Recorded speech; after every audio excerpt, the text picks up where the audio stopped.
Welcome to a cold Oakwell, which is of course part of the problem that we had here a couple of weeks ago when the game got called off. The replayed fixture took place tonight and it finished. Barnsley 1, Norwich City 1. One of those games where we probably could have got anything, and the emotions kind of ranged from anything as well. Norwich slipped behind to a McBurney volley that Angus Gunn parried but couldn't prevent going in off the post. That was at the end, as I said, the 45th minute, right at the end of the first half. A first half where Barnsley had looked more dangerous, and they did keep overloading the left side and caused Norwich problems, and Norwich had moments without really looking as threatening going forward. And in the second half, Norwich really struggled early on to get going at all, and were second best and could quite easily have fallen 2 or 3 behind. But as it was, Daniel Farke made a pretty crucial change in terms of switching the formation. He brought Christoph Zimmermann, who was at his limit in terms of having only just battled back from the virus he's had. Therefore, whether he'd have made the change anyway is an interesting point, but Christoph Zimmermann, the tank was empty, so Daniel Farke did switch it and went more to the a 4 at the back and a 4 sort of 3-3, but Maddison pushing on to make it almost a 4 going forward as well.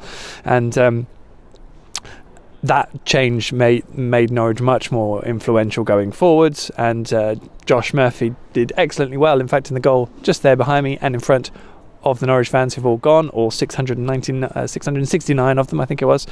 Josh Murphy in on goal, slipped it past the goalkeeper really well, and actually that came after a 15-minute spell where I think I tweeted this, you just saw the switch go on, Josh Murphy getting down the wing, putting in a cracking cross, fizzing another first time shot just beyond the far post, all before he took his goal really well. And actually he had a great chance just into injury time. I think it was into 3 of 6 minutes at the end that he blazed over and actually could quite easily have ended up winning the game for Norwich. That 6 minutes of injury time came because of an injury to Alex Tettey, which saw him stretchered off. It is possibly not as bad as it initially looked, but effectively he punctured a vein in his foot by kicking against James Husband's foot as he tried to clear the ball. I think that was it. So a really bad injury in terms of the blood pouring out and how bad it looked. And as I said, Tettey was stretchered off, which doesn't happen that often. But it looks like once the blood has sort of calmed down, hopefully there won't be too bad an injury. It's just one of those sort of freak injuries in terms of how it looked. But clearly everyone who saw the injury was pretty worried about it at the time. And let's not forget, Alex Tettey is out of contract come the end of this season, and the one thing he'll really want to be avoiding is having any kind of serious injury between now and the end of the season, because he's got to prove his fitness to make sure he gets the best deal possible, be that here or away from Norwich City. You heard me mention James Husband's name there. This was a very changed Norwich side, and actually, I could sit here and criticise, and a lot of you guys have been following it at home and will want to criticise, and it's just another step in where Norwich's season is failing away, and they're on the beach and nothing to play for, and it's all rubbish. And I'm not necessarily going to argue with a lot of those points, but let's take into consideration a few of these players haven't been playing a lot of football. Jamal Lewis was rested today, which I think was a pretty decent call, to be honest, because I think Jamal has been struggling in recent weeks. So you can kind of, as Daniel Farke explained it, you can kind of understand that maybe Norwich weren't on the front foot as much as they would like to have been in the first half, and maybe struggling to find their way. And there is possibly some mitigation in there, bearing in mind this is the season it is now. It's not going to be some miraculous jaunt up to the top 6. Norwich are well short of that quality.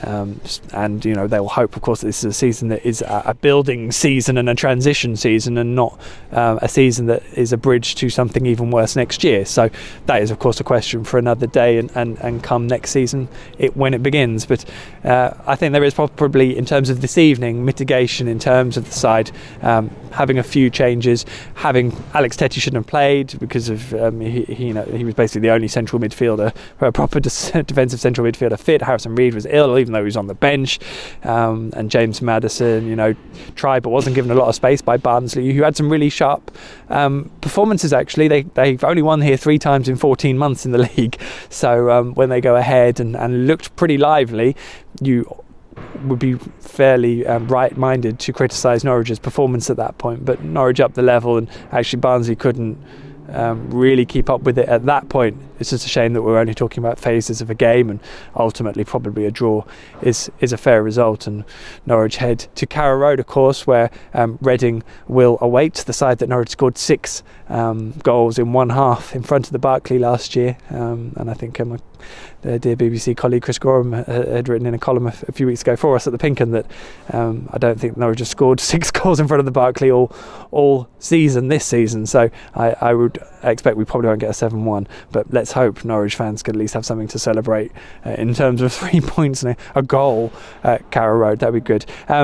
Final word, I think, tonight probably should go to Wesley Hoolahan.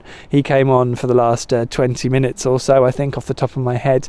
And having been someone who a few weeks ago saw Wes come on and thought, oh, you've not got it anymore, I take it back. He was superb when he came on. Actually, a really lovely access between him and Onel Hernandez, who was very bright when he came on, as I said, as part of the tactical change.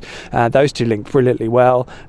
It's a shame maybe we won't get to see more of those two linked together, because they're real promising signs.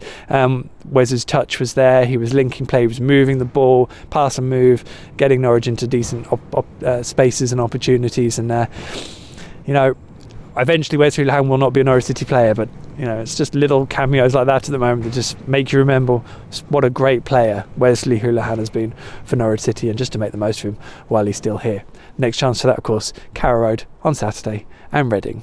Sure, there might not be much resting on it, but at least they're the sort of nuggets that will remain for the rest of the season.